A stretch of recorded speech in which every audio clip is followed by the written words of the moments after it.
और इस बीच सुशील मोदी का बड़ा बयान भी सामने आया। 3 राज्य में बीजेपी की जीत पर उनका बयान सामने आया। विधानसभा चुनाव परिणाम ने संकेत दिए हैं।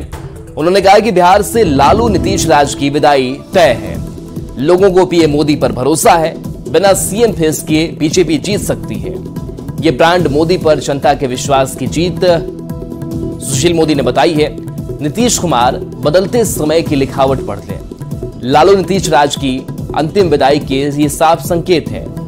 सुशील मोदी ने कहा कि 3 राज्यों में कांग्रेस की करारी हार से सहयोगी दल सबसे ज्यादा खुश होंगे।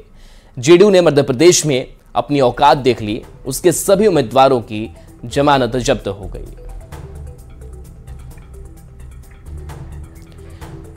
तो ये सुशील मोदी का बयान सामने आया कि विधानसभा चुनाव परिणाम ने संकेत दिए हैं कि बिहार से लालू नीतीश राज की विदाई तय है।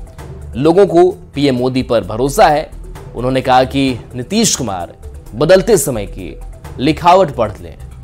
लालू नीतीश राज की अंतिम विदाई के ये साफ संकेत। विधानसभा चुनाव के परिणाम, कांग्रेस की हार से सहयोगी दल खुश है। जेडीयू ने मध्य प्रदेश में अपनी औकात देख ली। तो 3 राज्यों में बीजेपी के पक्ष में नतीजों के बाद महागठबंधन में बवाल मचा है। जेडीयू ने हार के लिए कांग्रेस को जिम्मेदार ठहराया है। केसी त्यागी ने कहा है कि ये आईएनडीआई गठबंधन की हार नहीं है, ये सिर्फ और सिर्फ कांग्रेस की हार है।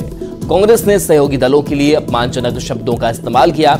आईएनडीआई अलायंस चुनाव में कहा था सिर्फ कांग्रेस पार्टी चुनाव लड़ रही थी।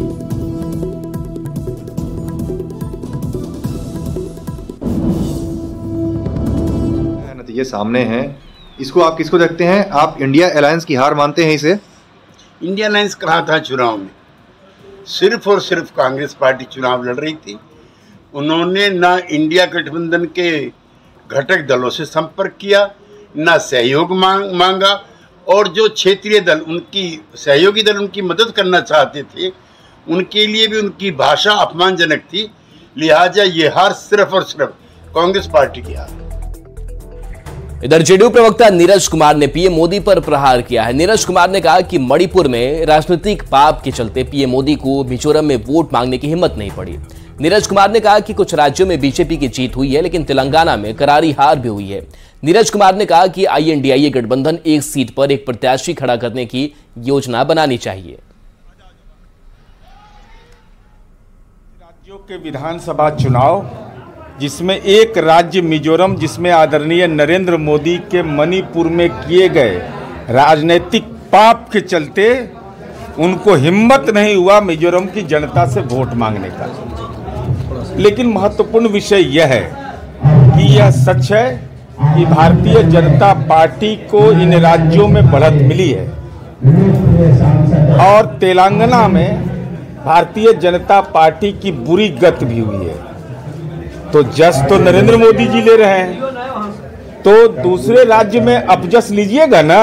निश्चित रूप से इस बात को रेखांकित किया जाना चाहिए कि क्षेत्रीय पार्टियां, वामपंथी पार्टियां और कांग्रेस सहित तमाम राजनीतिक पार्टियों को एकजुट होकर एक सीट पर एक उम्मीदवार 1 to 1 का फाइट इस देश के संविधान को बचाने के लिए, फर्जी सनातनी से देश को बचाने के लिए यह आवश्यक है।